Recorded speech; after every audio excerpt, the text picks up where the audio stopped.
অ' বৌ দিনটো কাম বন কৰি ভাগাৰে লাগছে কাম শেষে নহয় দেখোন তাকে কৈছো দিনটো যিমান কাম কৰিলেও কামৰ শেষে নাই তাৰপিছত আৰু ঘৰত আহি আকৌ মতাকেইটাই কি ক'ব জানে তহঁতে কি উল্টাই থাকিলি ঘৰত সিনকেহে কয় আকৌ হে নাই আমাৰতো একো সিনকে নকয়ে মোক বিৰাট ভয় কৰে কৰিবতো না তোক ভয় তই আকৌ অৰুণোদয় পা 10,000 টকা পালি তোৰ ৰেচন কাৰ্ড আছে মোৰনো কি আছে মোক মতাটোৱে আনি দিলি খাৱা হা সেইকাৰণে মোক আকৌ ভয় নকৰে কথা শুনো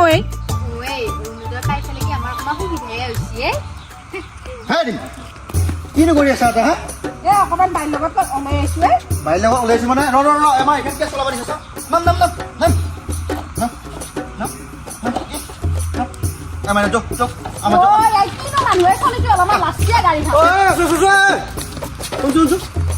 ছোৱালীকেইটা খেলি আছিল সেইকাৰণে কি আনিব লগা হ'ল কি আনিব লগা হ'ল হা আমাৰ এখন বেয়া হ'ব নহয় আমাৰ নিজৰ কষ্ট পইচা দি আনিছো বেলেগৰ চলিত কি আমি চলাব বানিমে ৰাম সৰু ছোৱালীটো উঠিলে গাড়ীখন বেয়া হ'ব হা সেই কথা নকবি হে কিমান চিপ্তা আছে জানা আছো হা সেইদিনাখন দাখন নিবা হওঁতে কি কৈছিলি মোক হে এতিয়া তোৰ ছোৱালীয়ে গোটেই গাড়ী উঠি থাকিব মোৰ ছোৱালী গোটেই টানি থাকিব হে দাখন বেয়া কাৰণে কৈছিলো শুনছানে আৰু সৰু ছোৱালী মাজৰ পৰা এনেকে নিবা নালাগে এইবিলাক বেয়া কথা হ'ব ইমান জ্ঞান দিবা নাগে হে দে বৰ একে ঘূৰা ইমান লেবেল এখানকে চাৰখান মান মই ঘোঁৰা গাড়ী আনিবাই চিনি পোৱা নাই মুখি এটাই মিলি ঘোঁৰা গাড়ীতে দাঁড়াগি কৰিব পাৰছি আমাৰ মাইনা উঠোতে